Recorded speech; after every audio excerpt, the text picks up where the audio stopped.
How do you know if your hips are actually tight, if they're not rotating well? Well, for starters, if you're someone who slides and sways in your swing, that could be a big indication. If this hip won't rotate, how do I get from here to here?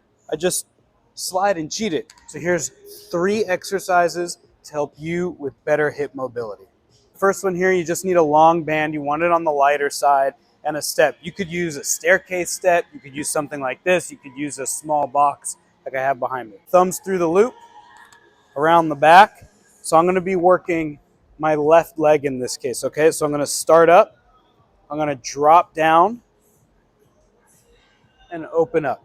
Now what I feel as I go down is that I'm rotating into this hip. I can really feel my pelvis rotating around the head of the femur. That step down is a really good passive move, forcing that hip into a locked position to rotate. Here's a good active move. All you're gonna do, hands right on belt line.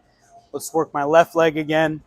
My non-working leg off the ground for a little challenge. If that's too much, just rest those toes on the ground. Now, I'm gonna feel the same thing. I'm feeling my pelvis rotate around the head of that femur. And I'm just working whatever range of motion I can get.